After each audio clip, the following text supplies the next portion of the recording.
নমস্কাৰ SSC আসাম 2.0 চেনেলৰ অন্য এটা নতুন ভিডিঅ'লৈ আপোনালোক সকলোকে স্বাগতম জনাইছোঁ। এই ভিডিঅ'টোত আমি আসাম পুলিচ ADRE গুৱাহাটী হাইকোৰ্টৰ JAA এক্সামত সহায় হোৱাকৈ কিছুমান কাৰেণ্ট এফেয়াৰ্ছৰ কুৱেশ্যন আলোচনা কৰিম। বলক ভিডিঅ'টো আৰম্ভ কৰোঁ। শেহতীয়াকৈ অসম লোকসেৱা আয়োগৰ অধ্যক্ষ হিচাপে কাক নিযুক্তি দিয়া হৈছে? ইয়াত অপশ্যন কেইটা আছে প্ৰভাতী থাউচেণ্ড, বিশ্বজিৎ দৈমাৰী, হৰমিত সিং আৰু সৰ্বানন্দ সোণোৱাল। ইয়াৰ উত্তৰটো হ'ব অপশ্যন এ প্ৰভাতী থাউচেণ্ড। APSCৰ নতুন অধ্যক্ষ হিচাপে প্ৰাক্তন IAS বিষয়া প্ৰভাতী থাউচেণ্ডক নিযুক্তি দিয়া হৈছে। ৰাজ্যপাল লক্ষ্মণ আচাৰ্যই ৰাজভৱনত 6 নৱেম্বৰ তাৰিখে তেওঁক APSCৰ অধ্যক্ষ হিচাপে শপত গ্ৰহণ কৰায়।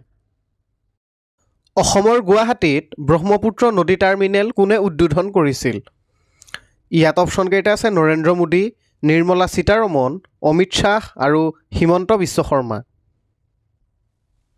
ইয়াৰ উত্তৰটো হ'ব অপশ্যন বি নিৰ্মলা সীতাৰমণ।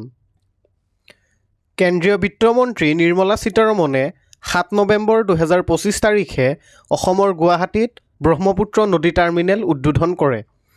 এইটো ভাৰতৰ প্ৰথম আধুনিক নদী টাৰ্মিনেল আৰু ইয়াৰ উদ্দেশ্য ব্ৰহ্মপুত্ৰত নদী পৰিবহণ অধিক কাৰ্যক্ষম কৰি তোলা। শেহতীয়াকৈ অসম মহিলা আয়োগৰ অধ্যক্ষ হিচাপে কাক নিযুক্তি দিয়া হৈছে? ইয়াত অপশ্যন কেইটা আছে আঙুৰলতা ডেকা, বিজয়া চক্ৰৱৰ্তী, নন্দিতা গাৰ্লুচা আৰু অজন্তা নেওগ। ইয়াৰ উত্তৰটো হ'ব অপশ্যন এ আঙুৰলতা ডেকা। আঙুৰলতা ডেকাক 2025 চনৰ আগষ্ট মাহত অসম মহিলা আয়োগৰ অধ্যক্ষ হিচাপে নিযুক্তি দিয়া হৈছে। তেখেত এগৰাকী অভিনেত্ৰী আৰু প্ৰাক্তন বিধায়িকা। কোনখন দেশত 2025 চনৰ 25 সংখ্যক SCO ছাংঘাই কোঅপাৰেশ্যন অৰ্গেনাইজেশ্যন শীৰ্ষ সন্মিলন অনুষ্ঠিত হৈছিল? ইয়াত অপশ্যন কেইটা আছে ভাৰত, চীন, ৰাছিয়া আৰু পাকিস্তান।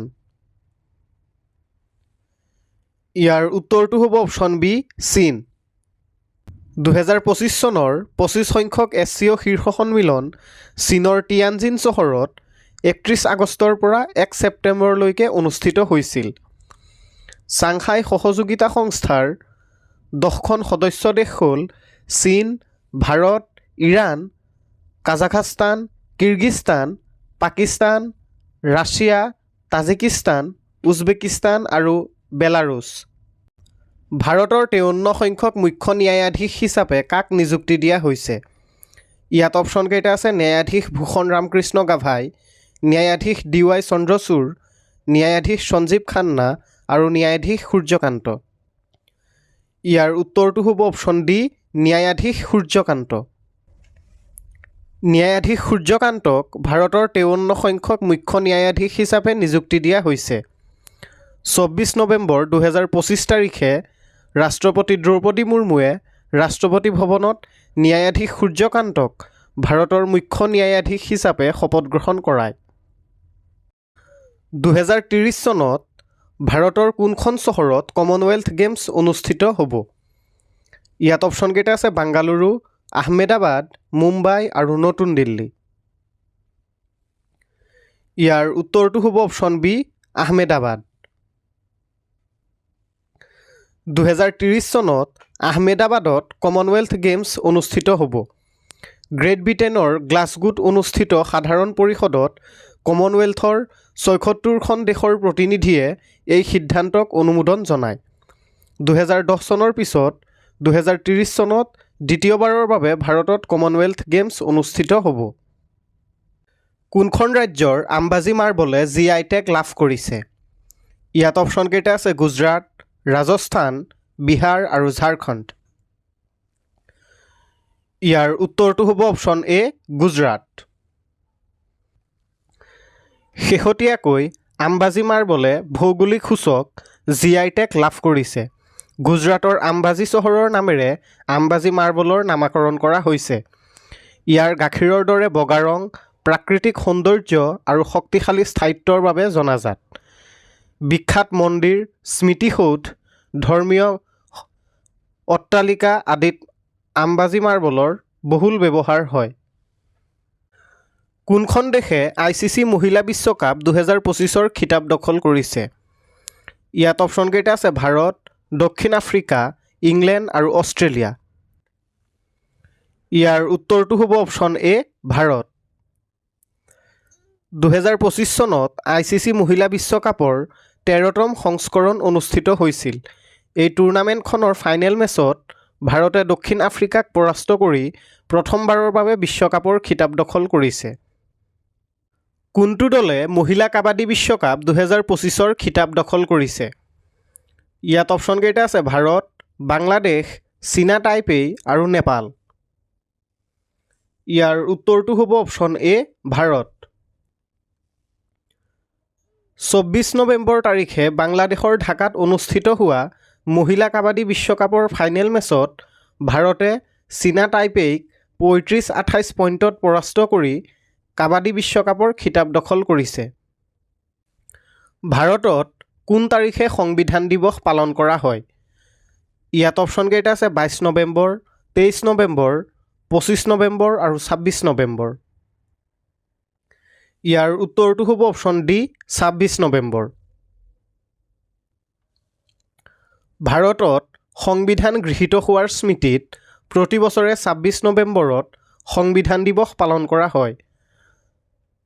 1949 চনৰ 26 নৱেম্বৰত ভাৰতৰ সংবিধান পৰিষদে ভাৰতীয় সংবিধান গৃহীত কৰে, যি 1950 চনৰ 26 জানুৱাৰীৰ পৰা কাৰ্যকৰী হয়।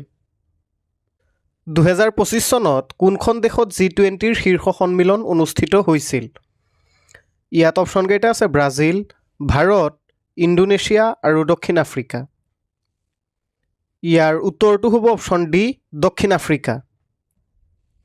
2025 চনত দক্ষিণ আফ্ৰিকাত G20ৰ শীৰ্ষ সন্মিলন অনুষ্ঠিত হৈছিল। এই সন্মিলন 22 আৰু 23 নৱেম্বৰ তাৰিখে অনুষ্ঠিত হৈছিল। 2025 চনৰ G20 সন্মিলনৰ বিষয়বস্তু বা থিম আছিল সংহতি, সমতা আৰু বহনক্ষমতা। 8ম কেন্দ্ৰীয় দৰমহা আয়োগৰ অধ্যক্ষ হিচাপে কাক নিযুক্তি দিয়া হৈছে? ইয়াত অপশ্যন কেইটা আছে ৰঞ্জনা প্ৰকাশ দেশাই, নিৰ্মলা সীতাৰমণ, নৰেন্দ্ৰ মোদী আৰু ডক্টৰ অজয় কুমাৰ। ইয়াৰ উত্তৰটো হ'ব অপশ্যন এ ৰঞ্জনা প্ৰকাশ দেশাই। ন্যায়াধীশ ৰঞ্জনা প্ৰকাশ দেশাইক 8ম কেন্দ্ৰীয় দৰমহা আয়োগৰ অধ্যক্ষ হিচাপে নিযুক্তি দিয়া হৈছে। তেওঁ ভাৰতৰ উচ্চতম ন্যায়ালয়ৰ প্ৰাক্তন ন্যায়াধীশ আৰু এই পদত অধিষ্ঠিত হোৱা প্ৰথমগৰাকী মহিলা। জাপানৰ প্ৰথম মহিলা প্ৰধানমন্ত্ৰী হিচাপে কোন নিৰ্বাচিত হৈছে? ইয়াত অপশ্যন কেইটা আছে ছনায়ে তাকাইছি, জৰ্জিয়া মেলনী, ইন্দিৰা গান্ধী আৰু শ্বেখ হাছিনা। ইয়াৰ উত্তৰটো হ'ব অপশ্যন এ ছনায়ে তাকাইছি। ছনায়ে তাকাইছি জাপানৰ প্ৰথমগৰাকী মহিলা প্ৰধানমন্ত্ৰী হিচাপে নিৰ্বাচিত হৈছে। তেওঁ 21 অক্টোবৰ 2025 তাৰিখে কাৰ্যভাৰ গ্ৰহণ কৰিছে। শেহতীয়াকৈ কোনখন চহৰ বিশ্বৰ সৰ্বাধিক জনবহুল চহৰ হিচাপে পৰিগণিত হৈছে? ইয়াত অপশ্যন কেইটা আছে জাকাৰ্টা, ঢাকা, মুম্বাই আৰু টকিঅ'। ইয়াৰ উত্তৰটো হ'ব অপশ্যন এ জাকাৰ্টা। জাকাৰ্টা বিশ্বৰ আটাইতকৈ জনবহুল চহৰ হিচাপে পৰিগণিত হৈছে। ইয়াৰ বাসিন্দা আনুমানিক 4.2 কোটি। শেহতীয়াকৈ ICCৰ T20 বিশ্বকাপ 2026ৰ এম্বেছাডৰ হিচাপে কাক নিযুক্তি দিয়া হৈছে? ইয়াত অপশ্যন কেইটা আছে ৰোহিত শৰ্মা, লক্ষ্য সেন, ৰবীন্দ্ৰ জাদেজা আৰু শচীন তেণ্ডুলকাৰ। ইয়াৰ উত্তৰটো হ'ব অপশ্যন এ ৰোহিত শৰ্মা। ৰোহিত শৰ্মাক ICC T20 বিশ্বকাপ 2026ৰ এম্বেছাডৰ হিচাপে নিযুক্তি দিয়া হৈছে।